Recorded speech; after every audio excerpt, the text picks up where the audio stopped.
तो major problem ये होती है कि हाथों पैरों में बॉडी में स्वेलिंग आ जाती है और अपनी उस प्रीनेटल जर्नी को बेहतर बनाने के लिए आज हमारे पास कुछ टिप्स हैं। जनरली डॉक्टर्स फर्स्ट ट्रिमेस्टर में अलाउ नहीं करते हैं, लेकिन मैं ये बोलता हूँ कि अगर आप लेकिन एक बड़ी बात आप सबको ध्यान रखना है और याद रखना चाहिए कि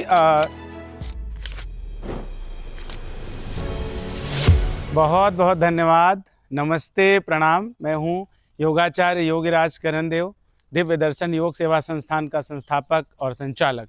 आज हम लोग बात करने वाले हैं प्रेगनेंसी योगा के बारे में। प्रेगनेंसी योगा, जैसा कि हमारी माताएं बहनें आप सभी बहुत अच्छे से परिचित हैं कि प्रेगनेंसी एक महत्वपूर्ण जीवन का हिस्सा है और उसमें प्रेगनेंसी योगा कितना महत्वपूर्ण है, मैं उस विषय में आप लोगों को बताना चाहता हूँ। बहुत सारी कॉम्प्लिकेशंस होती हैं जो प्रेगनेंसी के दौरान, बहुत सारी माताएं बहनें उनको पता होगा कि जैसे उनको मेजर प्रॉब्लम ये होती है कि हाथों पैरों में बॉडी में स्वेलिंग आ जाती है, उनको एसिडिटी की प्रॉब्लम होती है, गैस्ट्रिक ट्रबल होने लगता है, एंजाइटी होने लगता है, डिप्रेशन जैसी प्रॉब्लम्स होने लगती है, मानसिक तनाव रहता है।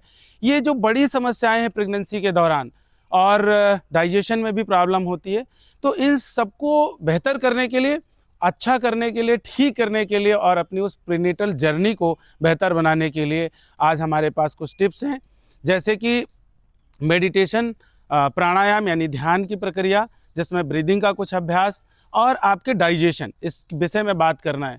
तो पहली चीज़ तो मेरा यही कहना रहेगा कि आप सब अगर गाइडेड मेडिटेशन करेंगे या योगा करेंगे तो वो अति उत्तम रहेगा। बहुत ही प्रयास अच्छा रहेगा आपका कि आप गाइडेंस में ही करें। जब आप एक कुशल शिक्षक की गाइडेंस में करते हैं तो वो चीज़ों को समझ करके आपको करता है। जनरली डॉक्टर्स फर्स्ट ट्रिमेस्टर में अलाउ नहीं करते हैं, लेकिन मैं ये बोलता हूँ कि अगर आप पहले दिन से भी योगा करेंगे तो आपके जीवन को बहुत ही बेहतर बनाने वाला है। आपकी डाइजेशन सिस्टम इम्प्रूव होगा।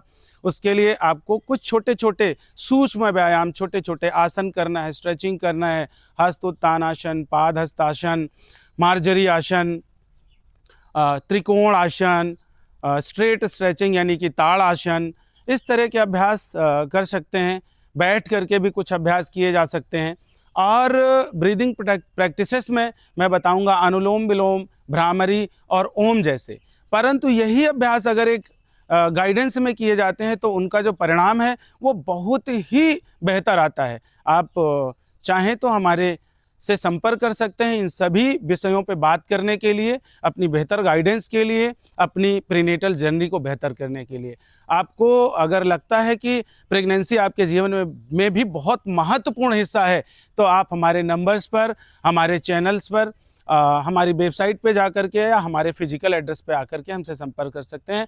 बहुत बहुत धन्यवाद आप सबका। आज के लिए हमारी यही टिप्स है कि आप लोग कोशिश करें कि अपने भोजन को लाइट और दिन में 2 से 3 या 4 बार खाएं। थोड़ा सा अनुलोम विलोम, भ्रामरी और ओम की प्रैक्टिस करें और छोटी सी स्ट्रेचिंग यानी कि ताड़ आसन, तिर्यक ताड़ आसन और त्रिकोण आसन, इस तरह के कुछ छोटे छोटे अभ्यास करें। और बेहतर जानकारी के लिए आप मुझसे संपर्क कर सकते हैं। बहुत बहुत धन्यवाद। प्रणाम, नमस्कार।